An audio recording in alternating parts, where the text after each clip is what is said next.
episode COVID-19 and Astrology Part 2। मित्रों, आज फिर से आपका स्वागत है मेरे इस चैनल में जिसका नाम है समाधान। मैं धीरज ग्रोवर आप सभी का हार्दिक अभिनंदन करता हूं।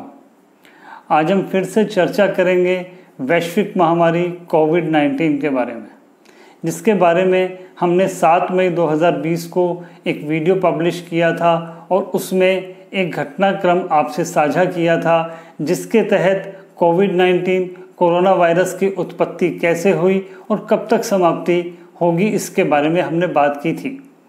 वही घटनाक्रम अभी तक एकदम सत्य साबित होता हुआ आया है और उसी घटनाक्रम से सभी चीज़ें चल रही हैं।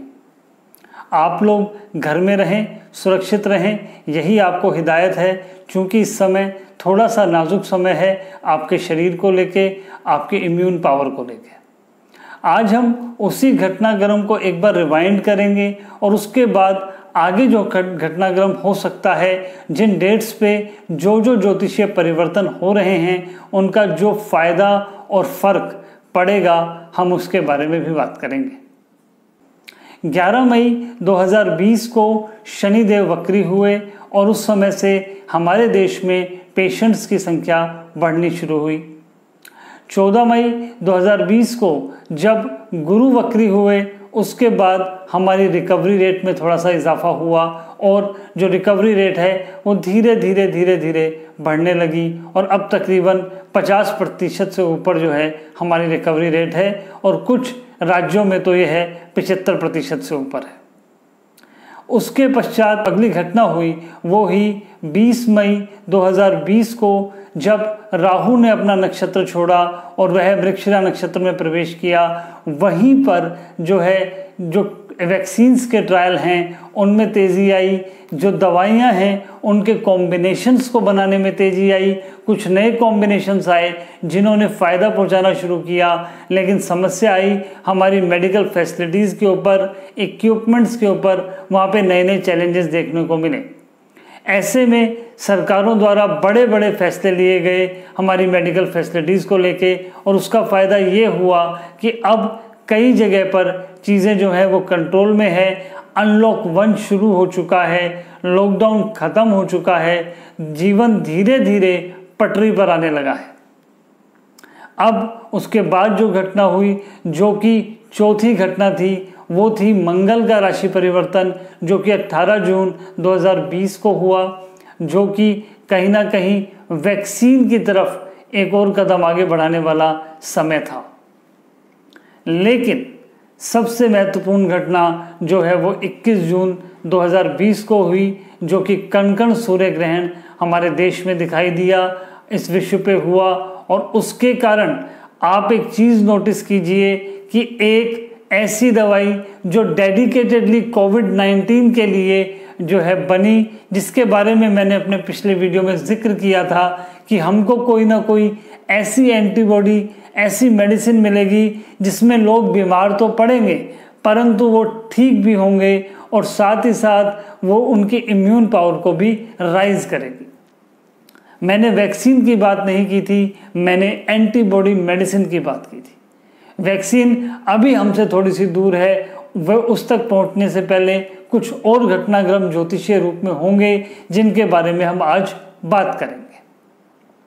अगर हम बात करते हैं कि अगला स्टेप क्या होगा, अगला ज्योतिषीय घटना क्या होने वाली है, वो घटना होने वाली है 16 जुलाई 2020 को, जब सूर्य मिथुन राशि छोड़कर कर्क राशि में प्रवेश करेंगे। सबसे बड़ी बात यह है कि वो काल सर्प से निकलकर जो है मुक्त हो जाएंगे, राहु और केतु की जद से निकल से बाहर आ जाएंगे।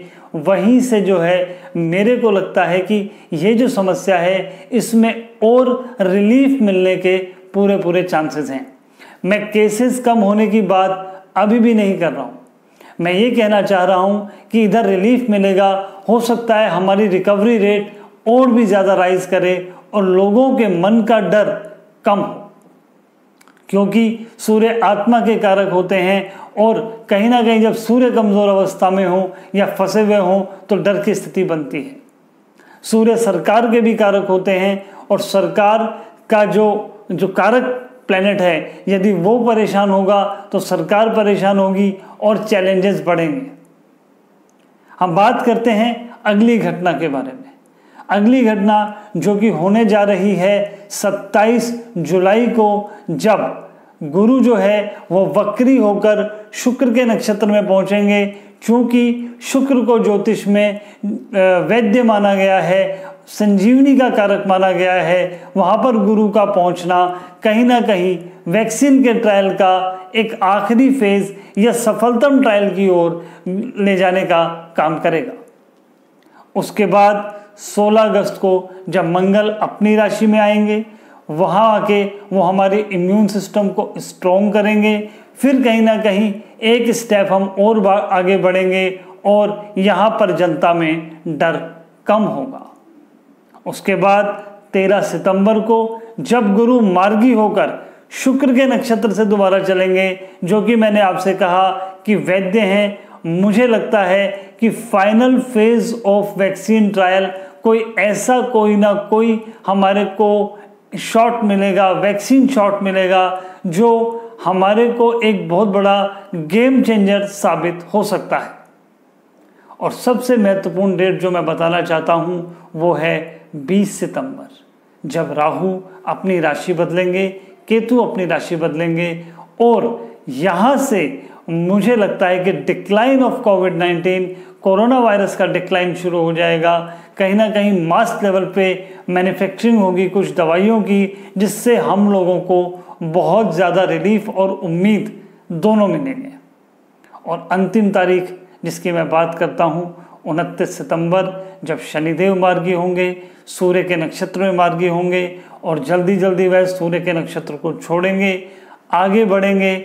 हाँ, इस साल के अंत तक हमें ज़रूर इस बार संघर्ष करना होगा, हमें समझना होगा, अपने जीवन के लिए, मानव जीवन के लिए संघर्ष करना होगा।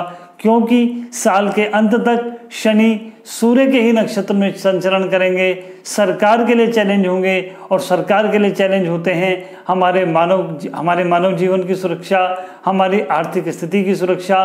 वो किसी न किसी फ्रंट पे सरकार के लिए चैलेंज खड़े करते रहेंगे। और 4 जनवरी को जब वह ये नक्षत्र छोड़ेंगे, मुझे लगता है कि वो अंतिम चरण होगा कोविड-19 का। इसलिए आपसे मैं अंत में एक ही निवेदन करना चाहता हूं कि मानव जाति की रक्षा के लिए अपने घर में रहें।